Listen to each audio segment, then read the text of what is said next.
네, 어벤져 전략회의 9월 1일 일요일 순서 진행하겠습니다. 9월의 첫날이 시작이 됐습니다. 오늘은 여러 가지 의미 있는 날입니다. 11년 만에 여야 대표회담이 오늘 지금 열리고 있습니다. 2시부터 시작해서 모두 발언을 13분, 18분, 한동훈 대표가 13분, 이재명 대표가 18분을 했습니다. 원래 10분으로 하기로 돼 있었는데 다 오버했더군요. 해서 지금 현재 비공개 회담을 진행 중에 있습니다. 언제 끝날지 모르겠지만 저희 아마 방송 중에 회담은 끝날 것 같습니다. 그 회담이 진행되고요. 오늘부터 정기국회가 자동 시작됩니다. 매년 9월 1일이면 정기국회가 시작되는 날입니다. 그리고 이제 9월은 여러 가지 또 추석 연휴도 있고 있습니다만 이재명 대표의 두 가지 사건에 대한 마지막 결심 선고가 있는 날입니다. 그래서 10월 달 되면 결국 이제 선고가 내려지겠죠. 아주 정치적으로 보자면 여러 가지 아주 분수령이 될 만한 일들이 꽤 많이 있는 것 같습니다. 저는 최근에 이 돌아가는 상황을 보면요. 저는 의미 있는 게 얼마 전에 법원에서 민주당의 돈 봉투 받은 의원들 3명에 대해서 전부 다 유죄를 내렸지 않습니까? 네, 그렇죠. 네. 뭐 200만 원, 300만 원 받은 의원들에 대해서 네. 의원직 상실령. 그동안 허정식 의원은 현역 의원이기 때문에 네. 의원직 상실령을 받았고 또 지금 추가적으로 6명 등등 해서 지금 더 수사를 받고 있습니다. 그러니까 그게 이제 벌금형이 아니라 네. 아시다시피 선거법과 정치자금법은 100만 원 이상의 벌금이면 배지 날아가게 돼 있는데 네. 이게 징역 징역형을 때린 거 아니에요? 집행유예지만요. 네. 그런데 최근에 이제 뭐 여러분들 MBC에 대해서 뭐 이렇게 법원이 MBC 방문진을 편들어주는 뭐 판결을 내린 바가 있습니다만은 법원이 조금씩 이제 뭔가 결론을 내려가는 단계가 아닌가. 최근에 조희연 교육감 전 교육감이 그렇죠. 됐네요. 네. 날려버리고 그 다음에 민주당 의원들에 대한 판결을 저렇게 내리고 있고요. 이런 걸 보면 서서히 어떤 법원의 분위기가 조금씩 감지가 되는 것 같습니다. 아마 제 추측으로는 10월 달에 두 가지 사건에 대해서 최소한 한 사건 이상은 유죄가 나올 것으로 전망이 됩니다. 자, 그럴 경우에 전국은 굉장히 아마 요동을 칠 것 같습니다. 지금 이재명 대표가 여유 있게 오늘 뭐 모두 발언하던데 글쎄요. 그거는 뭐 앞으로도 계속 그럴지는 모르겠지만 어쨌건 전화위복의 상황들이 조금씩 오고 있는 것 같습니다. 그렇기 때문에 우리가 또 실망하지 말고 이 국면들을 잘 버텨낸다 그러면 우리만 잘한다 그러면 저는 충분히 어떤 전국의 주도권을 잡아갈 날이 멀지 않았다라는 생각이 많이 듭니다. 오늘 보니까요, 김종민 의원 새로운 미래당에 네. 있는데 오늘 탈당을 했습니다. 탈당을 해서 아직 어디로 갈지는 모르겠지만 무소속으로 있는다 그러는데요. 지금 정치로는 아무것도 못 해낸다. 새로운 길을 내겠다. 옛날에 아마 조국 혁신당 입당 뭐 이런 게 거론이 됐었는데. 뭐 입당도 입당이지만 그때 이제 조국 혁신당도 그 이제 교섭단체 구성 요건에서 좀 모자라니까 네네. 여러 명 긁어 모아서 어떤 같이 옛날에 하는 거 있잖아요. 그렇죠. 그 민주평화당과 그때 정의당이 그렇게 같이 네네. 했나요? 뭐 그런 식의 얘기들이 오고 갔었죠. 예. 뭐 그런 것들을 할 것 같은데 어쨌건 뭐 이제 김종민 의원도 탈당해서 새로운 둥지를 찾아갈 것 같습니다. 자, 오늘은 여러분들과 함께 워낙 중대한 일이 있었기 때문에 두 가지 이슈를 가지고 여러분들과 좀 대화를 나눠보도록 하겠습니다. 오늘 지금 열리고 있는 한동훈, 이재명 11년 만에 대표회담 있었는데 모두 발언도 있었고 지금 회담 아마 결과는 나올 것 같은데요. 그 문제 한번 짚어보고 검찰이요. 문다혜 씨에 대한 압수수색을 그저께 했지 않습니까? 근데 그 압수수색 영장에 보면 문재인 전 대통령이 피의자로 적시가 돼 있고 2억 3천만 원을 뇌물 혐의로 의율이 됐다는 거예요. 이게 무슨 뜻이냐면 제3자 뇌물이 아니라 직접 뇌물죄로 해서 2억 3천만 원을 문재인 전 대통령이 받은 걸로 네. 이렇게 뇌물 수수 혐의로 지금 조사를 하고 있다고 합니다. 결국 문재인 전 대통령에 대한 수사가 본격적으로 시작되는 게 아닌가라는 신호탄이 오르고 있습니다. 이 문제도 여러분들과 함께 좀 이야기를 나눠보도록 하겠습니다. 자, 여러분 보시면서요. 구독과 좋아요, 알림 꼭 부탁드리도록 하겠습니다. 저희는 첫 번째 시로 넘어가도록 하겠습니다. 자, 여러분들 아마 오늘 TV를 통해서 보셨을 텐데 근데 지호님 네. 오늘 그 순서는 어떻게 정한 거예요? 순서는요. 네. 이제 이게 만약에 국회 본회의에서 뭐 이게 열리는 거라 네네. 그러면요. 이번에 이제 교섭단체 대표 연설이 있지 않겠습니까? 그렇죠. 내일 이제 정기국회 개회식을 하고요. 교섭단체 대표 연설인데 그건 의석수대로 합니다. 네. 그러니까 1빠따를 이재명이 하고 2빠따를 이제 국민의힘 이제 한동훈 대표는 원외니까 네. 추경호 원내대표가 하게 되고 그런 건데 이건 국회 본회의 바깥에서 열리는 회담이기 때문에 여야 그 전통적으로 거기에 맞춰서 한동훈 대표가 먼저 하는 걸로 네. 이렇게 양해가 된 겁니다. 근데 그 전에 저희 쪽에서 먼저 양보한 게 있죠. 전 과정 다 공개로 하자. 네. 이거를 그냥 일부분만 공개하고 나머지 비공개로 하자. 사실상 거기서 한번 들어줬기 때문에 그 민주당에서도 좀 그렇게 한 것 같습니다. 네.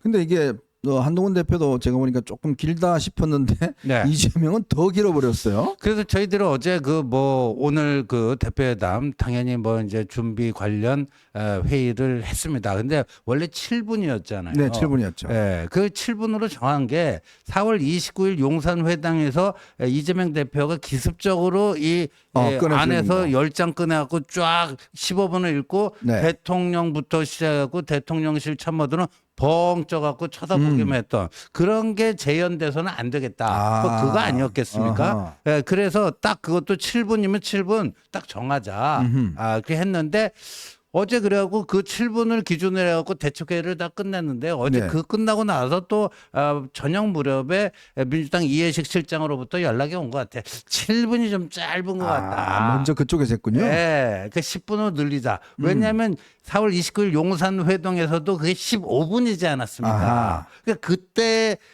대비 반토막 나는 건데 이재명 대표가 하고 싶은 말이 굉장히 많을 텐데 할 말이 그 많았어요. 반띵 나면 그걸 과연 소화가 될 것인가? 어허. 그래서 저는 당연히 좀 길어질 거라고 봤는데 아예 10분 이렇게 하는 거 보니까 네. 10분 더 넘겠구나 이렇게 예상을 했었어요. 그러니까 네.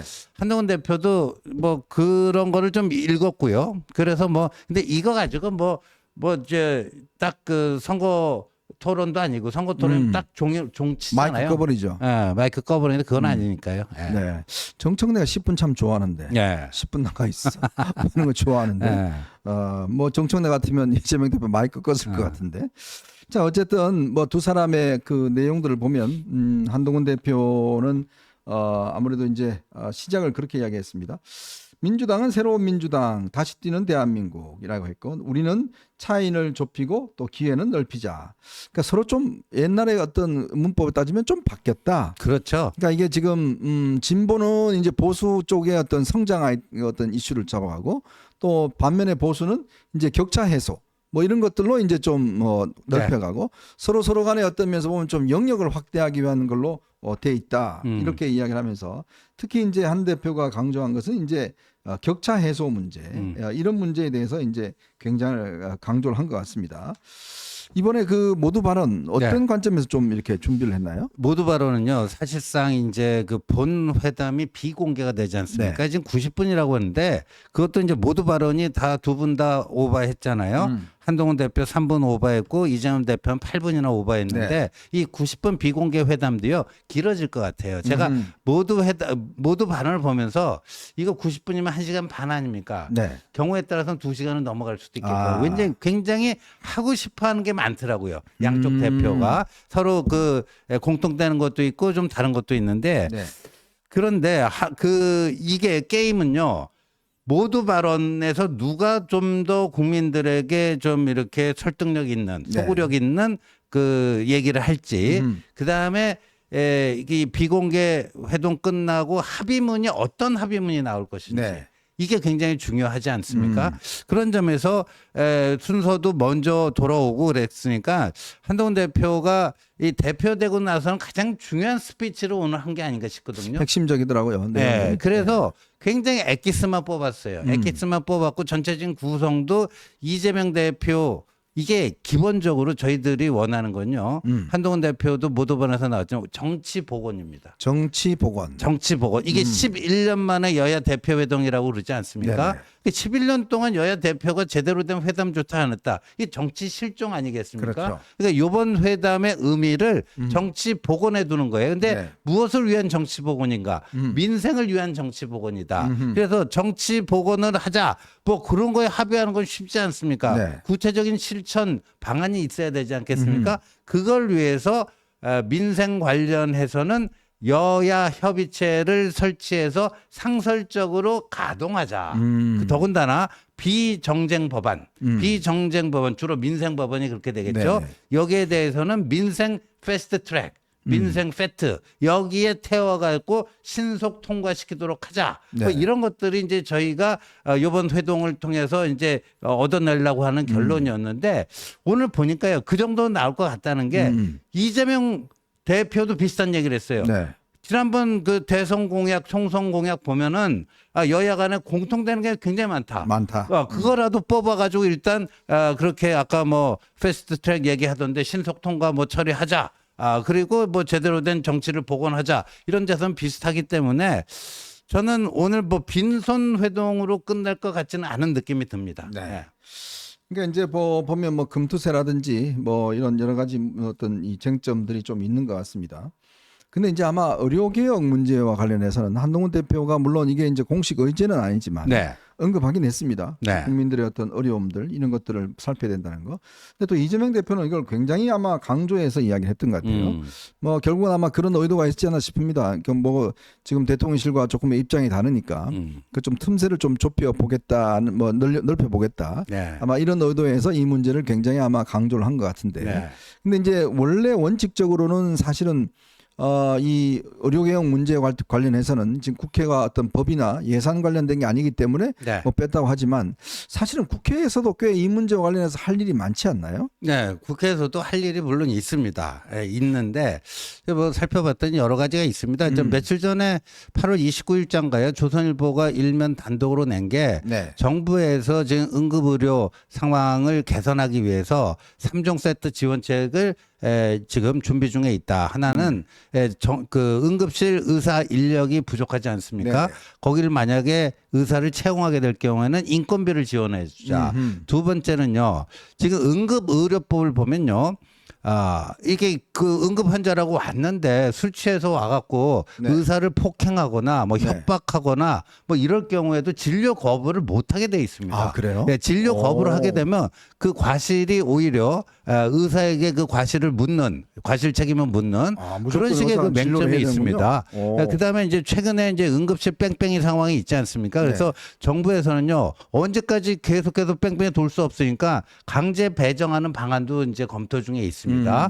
지금 응급실 상황 뭐 수도권 쫙 봤을 때 그래도 여기가 제일 괜찮겠다 이쪽으로 가라 하고 이제 강제 배정을 한 네네. 거예요. 근데 강제 배정을 했는데 갔는데 이미 다른 환자를 먼저 도착한 환자를 돌보느라고 이 환자가 좀 진료 지연이 일어날 수도 있는 거 아닙니까? 그렇죠. 그 사이에 뭐 혹시라도 뭐 목숨을 이제 사망하거나 네. 뭐 이렇게 또 상태가 악화되거나 이랬을 때 그 의료 책임 그걸 면책을 해줘야 되는데 지금 응급의료법 보면 그런 게 제대로 안 돼 있어요. 그래요? 그래서 이런 것들을 위해서는 국회 차원에서 응급의료법 개정이 좀 해야 되는 거 아니냐 네. 뭐 이런 게 있고요. 또 한 가지 뭐가 있냐면은 이 미국, 영국, 호주, 일본 이 선진 4개국에서는요. 네. 거기도 전공의 제도가 다 있잖아요. 네. 인턴 레지던트라는 게 그쪽 제도 따온 거 아니겠습니까? 그렇죠. 근데 그쪽 4개 나라에서는요. 전공의 수련 국가 책임제라는 그걸 합니다. 국가 책임제. 네, 그래서 미국도요. 오바마 케어 전까지는 미국이 이 건강보험은 되게 어떻게 보면 삭막할 정도로 맞아요. 우리나라 같은 국민건강보험이 없잖아요. 엄청 비쌉니다. 엄청 비싸요, 그거. 그래서 진짜 그게 저 감기 치료 한번 나라에 이제 있을 때 갔다가요. 미국 계실 때. 100불 줬어요. 그렇죠. 그랬더니 뭐 비타민 하나 주더라고요. 그러니까요. 10만 원 넘는 돈이에요. 그래서 그런데 근데 이제 전공의를 그 훈련시키고 수련시키는데는 국가가 또 책임을 져요. 네. 그래서 미국 같은 경우에는 전공의가 보통 이제 인턴 1년, 레지던트 3년 내지 4년 그렇죠. 요 과정 아닙니까? 요 과정 동안에 전공의 인건비를 정부에서 지원하고 인건비를. 또 그 지도 전문이라고 있습니다. 네. 전공의들을 수련시키는 그 지도 교수도 있잖아요. 그분들 인건비. 그다음에 전공의 수련 과정에서 발생하는 교육 훈련 비용 이런 거를 다 공적 자금에서 이제 예산에서 지원한단 말이에요. 근데 우리는 이제까지 빵 이걸 다 병원이 다 했어요. 병원이요? 병원이. 그래서 지금 보니까요. 레지던트도 이제 연차에 따라 좀 다른데 평균을 내보니까요. 한 달에 얼마 얼마쯤 받아갈 것 같아요. 아, 레지던트가요? 레지던트 한 달. 글쎄 뭐한 700 받아가지 않나요? 600이 안 되더라고요. 600이 안 돼요. 예, 570 정도 되더라고요. 레지던트 평균 갖고 가는 거. 네. 근데 그래서 요번에 이제 정부가 의료 계획하면서 전공의 수련 국가 책임제를 도입을 했어요. 했는데 지난 8월 27일에 이제 국무회의에서 내년도 예산안 정부가 편성한 거 땅땅땅 때려갖고 이제 국회로 보냈잖아요. 근데 거기 보니까 지금 레지던트가 전공의가 13,000명 정도 되지 않습니까? 네네, 근데 거기서 필수 의료 8개과가 있습니다. 네. 이게 내과, 외과, 산부인과, 뭐 소아과, 그다음에 뭐 흉부외과, 뭐 이런 게 있어요. 그 8개 거기가 이제 4,600명 되는데 그분들에게 그 레지던트한테 내년에 수당이라고 100만 원만 이렇게 책정을 했더라고요.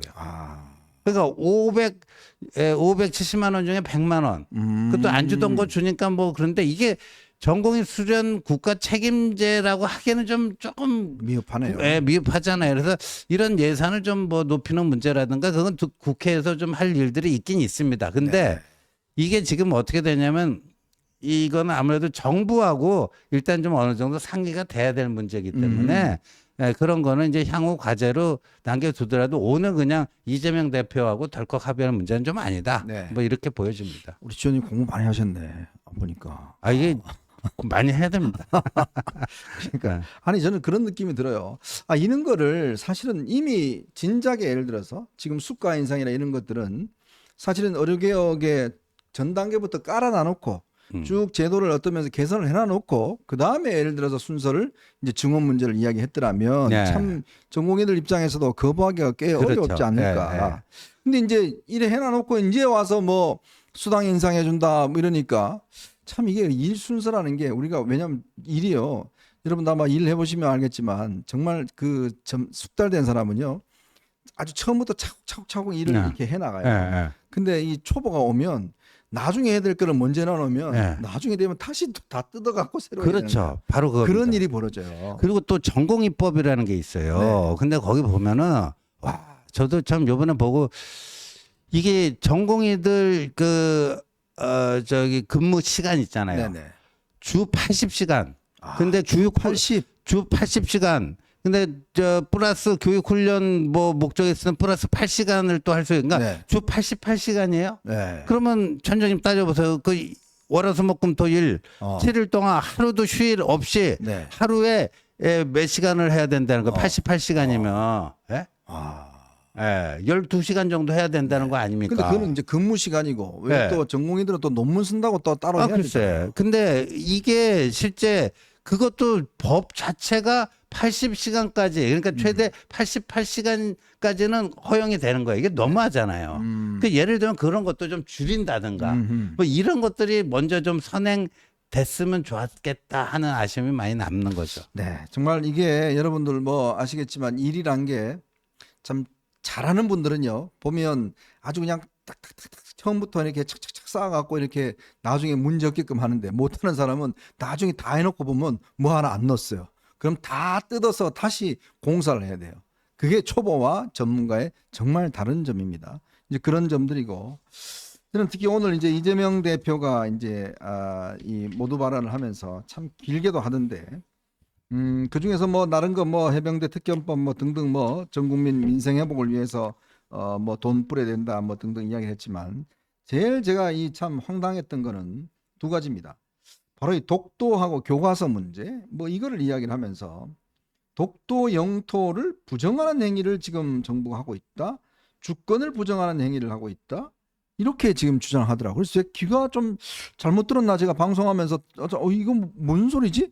누가 지금 독도 영유권을 부정했지? 누가 지금 정부가 뭐 팔아먹었지? 아니 이거 예를 들어서 일반 의원들이 혹시 뭐 그런 소리 하면 저 무식한 놈이라고 그렇게 이야기를 하지만 당 대표가 정말 공식적인 오늘 전 국민이 지켜보는 가운데서 지금 이 지하철에 설치되어 있던 몇 개의 조형물을 없앤 거를 가지고 이거는 영토를 부정하는 행위다. 그러면서 또 좀 더 제가 유식하게 한다고 국가는 영토와 국민과 주권으로 이루어지는데 운운하면서 하더라고요. 아니 저는 그걸 강국과 보면서 세력이라는 얘기도 예, 있어요. 저는 그걸 보면서 방송하다가 이게 말은 안 나가니까 하도 황당해서 웃었어요. 네.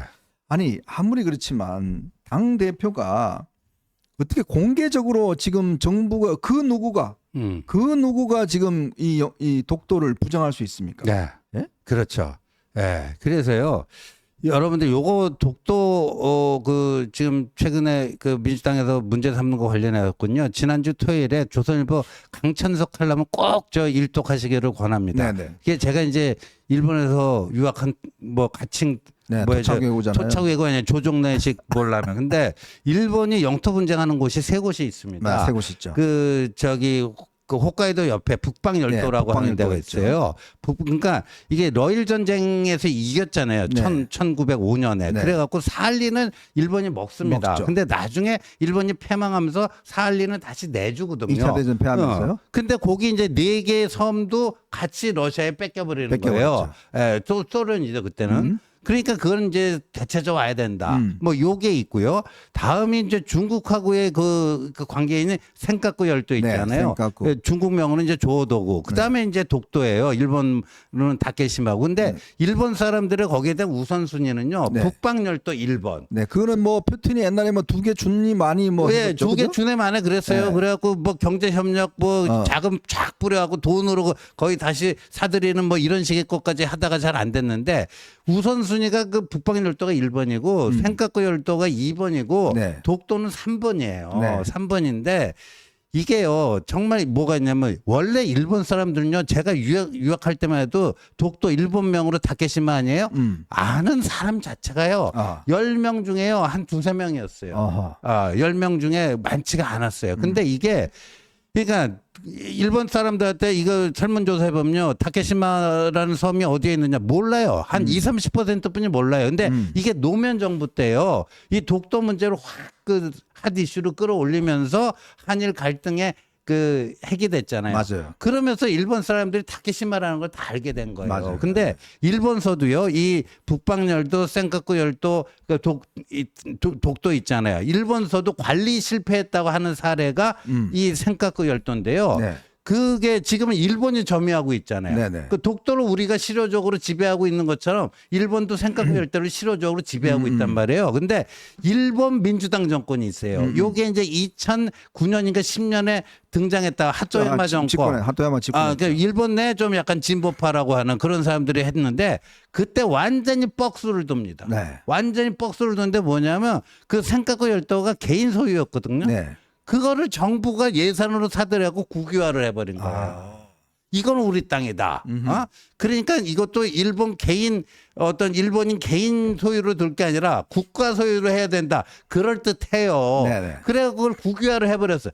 그게 중국에게 명분을 준 겁니다. 자극을 시킨 거예요. 그래갖고 중국 그 저기가 해군에서 해상 경비대에서 계속 그 영해 침공하고 거기 뭐 상륙하겠다. 오히려 분쟁 지역화 해버린 거예요. 그게 중국명 다오이다이라 그러나요? 네, 다, 예. 그러니까 분쟁 지역화한 거예요. 그러니까 일본도 그때 조용하게 잘 거면 조용하게 그거를 실효적으로 지배하는 게 무너지지 않도록 하면 되는데 괜히 그거 국가 예산을 사들였다가 그렇게 저 사단이 난 거예요. 네. 이게요, 여러분들 아마 이게 선동하기 좋아하는 사람들은 자꾸 뭐 이렇게 뭐 독도는 뭐 어쩌고 하는데 이게 진짜 아까 우리 지원님이 잘 설명하셨지만 실질적으로 우리가 지배하고 있고 우리 경찰이 가서 지금 지키고 있고 또 우리가 훈련도 하고 있고 하고 있는 상황이기 때문에 이거는 뭐 누구나 할 겁니다. 자, 또 우리 땅인데 자꾸 여기 가서 무슨 태극기 들고 사실 결정적인 게 이명박 대통령이 거기 가서 그거 하면서 이게 문제가 됐고 그다음에 조국이 가서 뭐 어쩌고 저쩌고 하고 아니 또 이재명이 오늘 같이 이렇게 독도를 갖다가 부정하는 행위를 한다.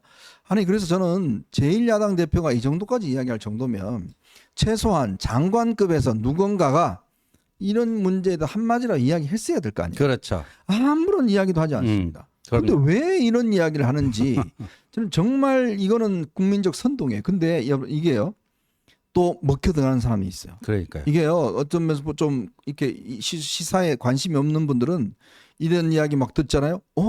윤석열 정부가 말이야 독도 팔라고 그러는데 그러면 그것도 믿는 사람들이 있어요. 이게 바로 선동입니다. 예. 이게 정말 택도 없는 이야기지만 반복해서 계속 이야기를 하면 사실인 것처럼 들리는 거. 맞습니다. 그게 바로 이재명이 정말 얼굴색 하나 안 변하고 아무것도 없는데 독도를 윤석열 정부가 이거 영유권 부정하고 이거 매각하려고 그럽니다. 이런 식으로 몇 번 이야기를 하면 야 그럼 뭔가 있으니까 하겠지. 진짜 팔려고 하는 거야? 이런 식의 이야기들 이걸 지금 노리는 거거든요. 맞습니다. 이게 바로 선전선동의 핵심입니다. 예, 그래서 여러분 진짜 그 강천석 그 지난주 토요일 날 조선일보 칼럼만 꼭 읽어보시고요. 지금 이재명의 민주당 조국이 하려고 하는 게 그때 일본 민주당이 괜히 쓸데없이 그걸 국유화해갖고 분쟁 지역항 그 우를 범하는 거예요. 똑같아요. 똑같은 민주당. 지금 이런 식으로 이재명과 조국이 나오잖아요. 제일 네. 좋아하는 게 일본의 극우 세력입니다. 그러니까 이게 서로 통하는 게 있다고 그러잖아요. 네. 통하는 게 있고 그게 이제 우리가 뭐 정치학적으로 PC주의, 뭐 정치적 올바름주의 뭐 그렇죠. 이런 건데 예. 막 자꾸 이게 어떤 명분과 이런 것만 자꾸 이야기하다 보면 실리와 실질적인 것을 어떤 훼손할 수가 있습니다. 왜 우리가 이거 언급 안 하는 것도 다 이유가 있는 거기 때문에 그런 그럼요. 거거든요. 예. 국제관계라는 게 그렇습니다. 저쪽에 좀 언급을 해줘야 내가 이걸 대응을 하잖아요. 네. 그걸 바라는 세력들이 있잖아요. 네. 그러니까 그런 문제를 이제 지적하는데 저는 정말 이 부분에서 너무 놀랐습니다. 아마 이거를 저 회담 때 이 제기하면 아마 한 대표가 아마 제가 볼 때는 박살을 낼 것 같은데 대표님 네. 증거 좀 대셔보세요. 무슨 증거 있나요? 그러니까요. 야, 뭐 무슨 안국역하고 어디 역에 그거 모형 하나 없던 것 같고 참. 네. 예. 야, 모형 한 3개 없앴으면 아마 네. 이제 뭐 팔았다 그럴 거야 아마. 네. 예? 자 그리고 또 하나 이야기가 있습니다. 이 지금 계엄 이야기를 또 이렇게 꺼냈습니다. 그러니까요. 계엄 이야기를 또 꺼내면서 이게 뭐 계엄이 국회에서 제적 과반이면 계엄을 해제할 수 있다라고 이야기하시는데 이게 윤석열 정부가 국회의원들을 구금을 해서 그걸 못하게 하려고 하는 이야기가 나온다. 예. 이런 이야기를 했어요. 그러니까 오늘 지금 조금 전에 지금 대통령실에서도 긴급하게 입장문을 냈습니다. 이거 지금 국민들 선동하는 거냐 이런 지금 입장문을 조금 전에 대통령실에서 지금 입장을 발표를 했습니다. 계엄령 언급에 말도 안 되는 정치 공세다. 방첩 역량을 훼손한다라는 입장을 피력했는데 여러분 제가 정혁진 변호사님하고 제가 거듭 이 방송에서도 말씀을 드렸지만 그 계엄령이 발동이 되면 제한되는 게 있어요. 뭐 재판이나 뭐 등등 뭐 언론 뭐 제한되는 게 있습니다. 근데 그때도 제한 안 되는 게 있습니다. 그게 뭐냐면 바로 면책 이 국무원들의 국회의원들의 불체포 특권이에요. 네, 맞아요. 예? 예, 맞습니다. 그거 읽어드릴게요. 헌법 77조 1항 대통령은 전시 사변 또는 이에 준하는 국가 비상사태에 있어서 병력으로서 군사상의 필요에 응하거나 공공의 안녕 질서를 유지할 필요가 있을 때에는 법률이 정하는 바에 의하여 계엄을 선포할 수 있다. 네. 비상계엄이 선포된 때에는 법률이 정하는 바에 의하여 영장제도, 언론 출판 집회 결사의 자유, 정부나 법원의 권한에 관하여 특별한 조치를 할 수 있다. 그러니까 영장 없이 체포 구금할 수 있다. 뭐 그런 건 가능한데 가능하죠.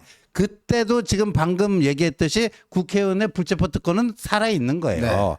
살아 있고 더군다나 이 77조 5항은 국회가 제적의원 과반수의 찬성으로 계엄의 해제를 요구한 때에는 대통령은 이를 해제할 수 있다가 아니고 해제하여야 한다 이렇게 돼 있습니다. 이게 머스트 네, 강제 조항이에요. 네, 그러니까 아니 이거를 뻔히 지금 다 아는데 계엄령에서 국회의원들을 다 가둔다? 어떻게 가둡니까? 누굴 가둔단 말이에요? 예? 정말 이해가 안 되는 지금 그럼 또 이 국회의원들을 지금 예를 들어서 민주당 의원들 171명, 야당 의원 야권 의원들 190명을 누가 가둔단 말입니까? 무슨 혐의로 가둬요? 예? 예? 무슨 혐의로? 정말 참 이해하기 어려운 왜냐하면요. 제가 말씀드리지만 1987년 헌법이요. 보면 국회의원한테 굉장한 많은 특혜를 줬습니다. 그렇죠. 왜 그러냐 하면 이게 이제 독재 정권 뭐 군사 독재 정권 쭉 하다가 이제 민주 헌법이라고 그러잖아요. 예전에는 대통령이 국회 해산권도 가지고 있었습니다. 그랬었죠. 예. 뭐 그다음에 이제 그 소환권도 있었고요. 자, 이런 조치들 정당 해산도 뭐 가능했고 이런 거 다 있었어요. 그러니까 대통령의 권한이 굉장히 셌습니다. 근데 이런 것들에 이제 문제가 되니까 대통령 권한을 확 줄여버렸어요. 대신 국회의원의 권한을 엄청나게 늘려버렸습니다. 87년 헌법은. 그래서 국회의원들 같은 경우는요, 탄핵도 안 됩니다. 국회의원들도 정당 해산 권한도 없어요. 대통령이. 그다음에 국민 소환제도 없습니다. 국민 소환제는요, 지금 그 이 지자체, 네. 자치단체장도 국민 소환제가 있어요. 네, 주민소환법이라는 게 있습니다. 주민소환법이 있어 3분의 1을 해서 네. 소환할 수가 있거든요. 그럼 그것도 없습니다. 그러면 국회의원은요 면책특권 살아있죠. 네. 불체포특권 살아있죠. 네. 계엄령이 되더라도 면책특권과 불체포특권은 건드리지 못하도록 네. 되어 있어요. 네. 이렇게 대통령이 할 수 있는 권한은 딱 한 가지입니다. 제2요구권 그밖에 없습니다. 그리고 재임 중에 내란 외환의 죄를 제외하고는 형사소추가 안 되는 거 그거밖에 없습니다. 나머지는 대통령이 할 수 있는 게 없어요. 네. 그런데 무슨 지금 국회의원들을 감금해서 계엄령을 선포해서 뭘 한다? 이게 지금 어느 시대 이야기를 하는 거예요. 그러니까 이재명이 그래도 사법고시 그 했다는데 헌법 77조를 잘못 읽은 게 이게 뭐 영장제도 어쩌고 저쩌고 이거를 그 특별한 조치를 할 수 있다는데 여기에 뭐가 있냐면 정부나 법원의 권한에 관하여 특별한 조치를 할 수 있다. 그러니까 네. 뭐는 빠지죠? 국회는 빠지는 거예요. 맞아요. 국회는. 이걸 모르는 거예요. 그러니까 헌법 공부 다시 해야 돼요. 이제는. 아마 옛날 헌법 보고 이야기하는 거 아닐까요? 아, 그래요? 87년 전에 헌법 보고. 그 또 달나라 헌법이 따로 있나 봐요. 달나라 보고 뭐 하는 것 같은데 참 이런 거 보면 여러분 제가 이야기를 하지만 이게 지금 야당 인사들이 하는 게 보면 저게 몰라서 그럴까요? 저는 알고도 하는 거예요. 그렇죠. 이게 예. 지금 국민의힘이 못하는 게 바로 이 부분입니다. 이 뻔뻔스럽게 법에 없는 거에 대해서는 이게 양심적으로 말을 못해요. 근데 저들은요 법에 엄격하게 이게 못하게 돼 있는 것도 그런 것처럼 이야기를 하잖아요. 그렇죠. 아주 그냥 얼굴화생 하나 안 바뀝니다. 네. 자, 후쿠시마 그 사태 한번 보십시오. 오염수에 대해서 온다고 7개월이면 6개월이면 온다고 그러고 우리가 뭐 우럭 이 세슘 우럭 먹고 한다고 얼마나 그렇게 이야기했습니까? 근데 지금 뭐라 그럽니까? 아, 우리가 그거 주장했기 때문에 뭐 그래도 국민은 지켰다. 광우병 대해서 뭐라 그럽니까? 그러니까 우리가 30개월 안 먹는다. 그러면 네. 그 전에 먹는 사람들 광우병 걸려야 될 거 아니에요. 그러니까요. 미국 사람들이 광우병 걸렸습니까? 네. 캐나다 사람들이 광우병 걸렸냐고요. 네. 아니 그러니까 말이 안 되는 게 그러면 광우병 30개월 이상 그래도 우리 국민 건강 지켰다고 이야기하는데 그럼 그 전껏 먹은 사람들 광우병 걸린 사람이 있으면 나와보라고 그러세요. 예. 그러니까 말도 안 되는 걸 가지고 지금 저래요. 그래서 오늘 모두 발언해서 제가 이렇게 평가를 해보니까 이재명이 제일 헛방을 친 게 요 계엄령 독도 네. 하나가 더 있어요. 뭡니까? 계엄령 독도 하나가 더 있고 이제 그 정치개혁 관련해 갖고 일부러 이제 한동훈 대표가 워딩을 그렇게 한 거예요. 이재명 대표께서 지난 대선 공약으로 제시했던 국회의원 국민소환제. 네네. 그 이재명 그 공약이었어요. 네. 이재명 국회의원 국민소환제. 그게 뭐냐? 지금 방금 전에 우리 현정님이 설명했지만 대통령은 탄핵되죠. 그 지방자치단체장, 지방의원들 주민 소환되죠. 네. 근데 국회의원은 뭐 되죠? 뭐 탄핵도 안 되고 소환도 안 돼요. 아무것도 안 되죠. 아무것도 안 돼요. 그러니까 이재명이 정치개혁 차원에서 대선 공약으로 내놓은 게 국회의원 국민소환제였거든요. 네. 한동훈 대표도 거기에 대한 문제의식이 있고요. 네. 근데 이재명이 그 얘기했던 거니까 먼저 이렇게 싹 하면서 면책 특권, 불체포 특권 뭐 이런 걸 얘기한 거예요. 그다음에 면책 특권도요. 저희가 이번에 쭉 검토를 해봤더니 대법원 판례 이런 걸 다 봤더니 뭘 할 수 있냐면 헌법 고치지 않더라도요. 네. 국회법을 조금만 고치잖아요. 국회법. 그러니까 명백한 허위인지 알면서도 그 지른 거 있잖아요. 김의겸처럼. 네네. 이런 거는 그냥 면책특권에서 제외하자든가 뭐 그런 뭐가 충분히 가능한 거예요. 네. 그래서 그런 거를 딱 던졌는데 이재명 대표가 요건 예상을 했을 거예요. 한동훈이 그렇게 나올 거라고. 그러니까 이재명이 들고 나온 게 뭐예요? 아니 그것도 그거지만 그것도 좋은데 대통령이 보면 재임 기간 중에 저 뭐죠? 내란과 외환. 내란 외환의 경우를 제외하고는 형사상 소추를 받지 않는데 불소추 특검 그것도 손봐야 된다 그렇게 얘기했잖아요. 네. 그게 말이 돼? 이게 물귀신 작전 이거야말로 물귀신 작전 아니에요? 왜 네. 대통령은 탄핵 되잖아요. 네. 국회는 탄핵 안 되잖아요. 안 되죠. 그거를 그 균형을 맞추자고 한 게 이재명이 대선 공약으로 내건 국민 소환제인데 근데 왜 그 대통령 불소추 특권을 여기서 끄집어 드립니까? 네. 저는 오늘 이재명 대표 아주 인상적인 말이 하나 있었습니다. 정치인은 말이 중요하다. 이야기를 하더라고요. 자, 말이 중요한데 근데 본인이 지난번에 뭐라고 그랬습니까? 불체포 특권 거부하겠습니다. 우리 같이 깨끗한 사람들은 불체포 특권은 필요 없습니다. 이런 연설을 했잖아요. 네, 그렇죠. 네? 근데 맞아요. 본인은 어떻게 했어요? 그 불체포 특권 받으려고 네. 결국 병원에 입원하고 맞아요. 단식하고 네. 그다음에 의원들한테 뭐라고 그랬습니까? 네. 거부해달라고 네, 그랬잖아요. 해달라고 하고. 부결해달라고 그랬잖아요. 네. 아니 그런 사람 아닙니까? 자기는 깨끗한 사람은 이거 전혀 상관하지 않는다면서요. 네, 그렇죠. 그래 놔놓고 국회의원들 자기들한테는 그래서 그걸 들은 의원들이 진짜 이 체포 동의안에 동의했잖아요. 그러니까요. 그럴 때 뭐 했습니까? 네. 비명 행사 시켜버렸잖아요. 네, 비명 야, 행사. 너 찬성했지? 해버렸지 음. 않습니까? 정말 저는 이걸 보면서 그래서 제가 그걸 유심히 봤어요. 방송 보면서 저 혹시 눈을 깜빡깜빡거리는 거 아닐까? 원래 거짓말하면 조금 이렇게 눈도 깜빡거리고 좀 그러잖아요. 참 그런 면에서 보면 이재명 대표는 이 마인드 컨트롤이 잘 되는 것 같아요. 그러니까 자기가 거짓말을 하고 있다는 사실을 모르는 것 같아요. 그렇죠. 모르는 건 아니면 그 거짓말을 해도 스스로 심장 박동이 전혀 뛰지 않는. 그러니까 거짓말 탐지기를 해도 뛰지 않는 고도의 저는 훈련을 받은 사람 같아요. 그러니까요. 우리 이제 중국 청나라 시절에 뭐 누군가가 내건 게 있잖아요. 이제 후흑학이라고 그러죠. 후흑학이라는 게 네. 그게 면상은 두꺼워야 되고 두꺼울 후자. 그 다음에 심흑 마음은 새까맣게 그냥 검어야 되고. 그러니까 그 후흑학에 거의 뭐 일가견이 있는 것 같아요. 네. 다음에 이재명. 누가 그걸 증거판을 쓰면 네. 이재명의 사례를 꼭 내야 될 것 같습니다. 그럼요. 즉 낯은 두껍고 가슴은 시커멓고 네. 그런 걸 그냥 그대로 이야기하는. 그러니까 자기가 뱉은 말도 자기가 스스로 어리면서 정치는 말은 중요해요. 말이 중요해요. 그럼 본인 말은요. 다 기록에 남아 있지 않습니까? 그리고 본인이 그걸 다 누려왔지 않습니까? 그래 놓고 이제 와서는 대통령 보고 지금 소추권을 뭐 어쩌고 저쩌고 하는데 그러니까 제가 그런 이야기를 했습니다. 오늘 방송에서도 본인 약속한 거나 먼저 지켜라. 응? 본인이 이야기했지 않냐. 우리 불체포 특권 안 하겠다는 거 이야기했지 않냐. 네. 그거 왜 안 지키냐. 지금 중요한 게 왜 이게 제가 중요한 말씀드리냐면 민주당 지금 돈 봉투 받은 의원들 6명이요. 지금 검찰의 소환에도 불구하고 소환 조사에 응하지 않고 있습니다. 그렇죠. 근데 지금 3명이나 지금 유죄가 내려졌지 않습니까?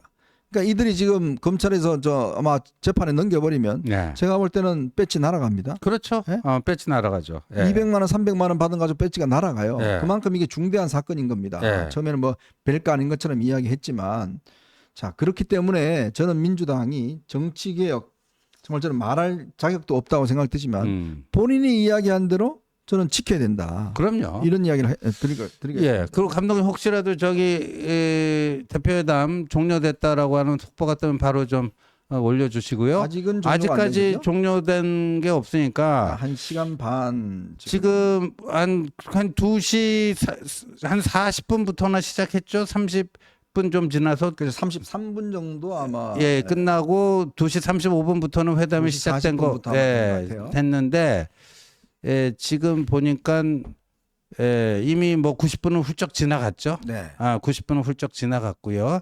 뭐 우리 송영훈 우리 영선아님께서 송영훈님이 나오셨는데 독대 중이래요 이야기를 하셨네요.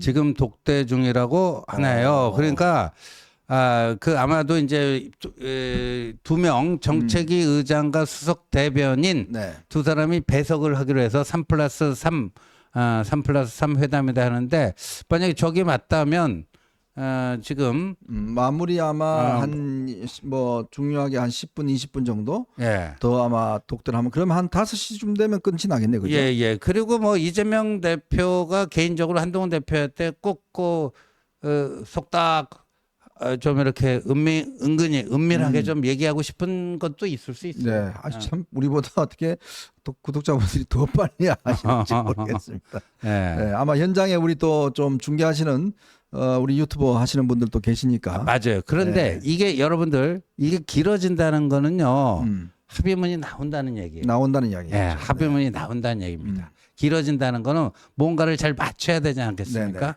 예. 오늘 한 거가 지금 이제 아마 기자들이 다 비공개 회담의 브리핑 준비 중이다. 뭐 이런 이야기까지 나오고 있네요.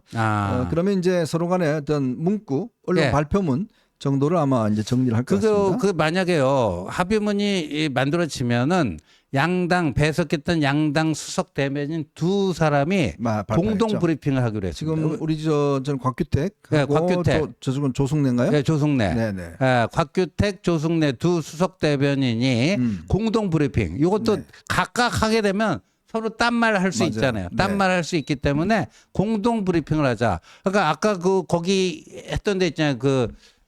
모두 발언했던데 네네. 포디움 각각 있고 네. 말이죠. 국민의힘 민주당 그 로고 들어가 있는 네네. 포디움 있고 그랬잖아요. 거기서 공동 브리핑을 하는 걸로요. 예. 지금 뭐 일단 금투세 문제는 합의가 가능할 것 같고. 예, 금투세 지구당 문제는 부활도 뭐 예, 가능할 지구당 것 같고요. 부활 네. 뭐 이거 가능할 것 같고요. 그다음에 그 여야 협의체를 만들어 갖고 비정쟁 법안 네. 그 패스트 트랙에 태워 갖고 신속 처리하자. 그뭐 아까 뭐 모두 발언에서 상당 부분 이미 일치가 되지 않았습니까? 그렇죠. 그것도 합의가 될 것 같고. 네. 그다음에 여야 대표 회담을 좀 정례화하는 방안. 음. 뭐 이런 것도 어렵지 않게 합의가 될 것 같고요. 예, 네. 그래서 오늘 예상보다도 11년 만에 재개된 여야 대표 회담인데 합의가 조금 더 풍성할 수도 있겠다. 예상보다 이런 생각도 좀 듭니다. 네. 예.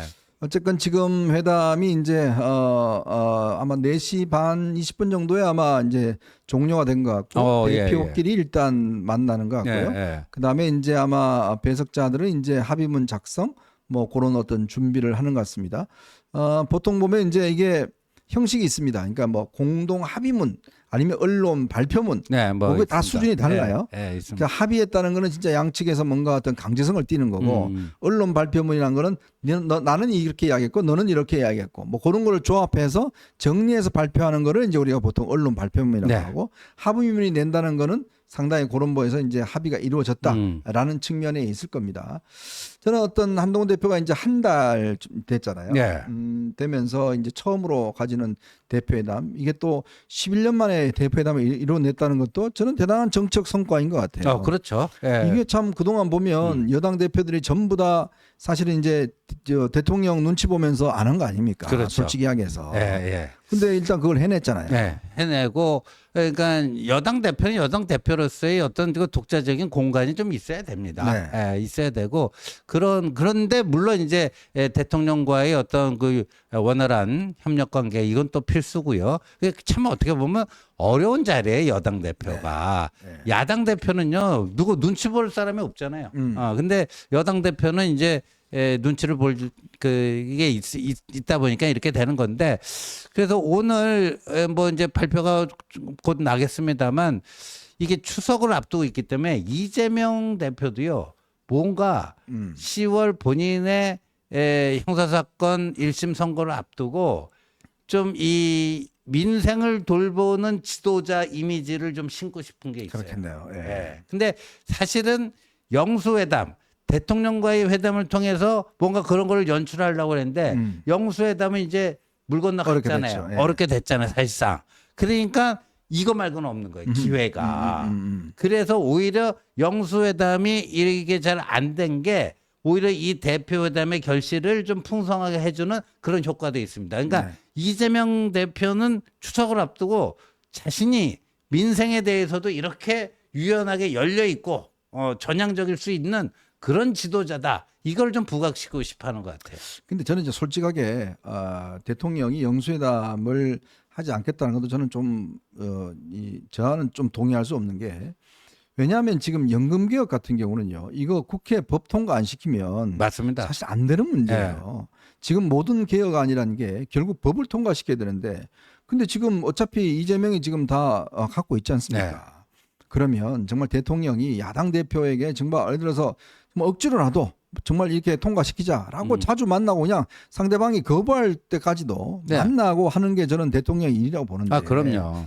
근데 이걸 지금 안 하겠다 그러면 뭐 통과 안 되는 거죠. 지금 벌써 뭐 야당은 지금 연금 개혁안 다 반대하고 있습니다. 그럼 뭐 뭐겠습니까? 그럼 결국 뭐 주장만 하다 끝나는 거 아니겠습니까? 그러니까 이럴수록 대통령이 그럼 같이 만납시다. 한동훈 대표하고 세 명이 같이 봅시다 빨리. 이렇게 하면 사실 이재명도 본인도 안 만날 수가 없지 않습니까? 그렇죠. 그럼 자주 만나다 보면 뭔가 하긴 해야 될 거 아니에요. 그렇죠. 예. 그리고요, 그 오늘 만약 이제 금투세는 이제 합의가 이루어질 것 같은데, 그럼 당장 내일 주식시장이 어떻게 되겠어요? 뭐 우상향하겠죠. 우상향하겠죠. 미리 좀 사놨어요? 사놔야죠. 아우씨 나한테는 뭐 말도 안 해주고 뭐 좀 그 미리 좀 이야기하죠 좀. 그런 거 좀 사놔야 돼. 내일 주식시장 괜찮을 겁니다. 네. 네, 자 일단 이게 결론이 나오기 전에 일단 뭐 저희들은 잠깐 딴 이야기 좀 먼저 하고 넘어가도록 하겠습니다.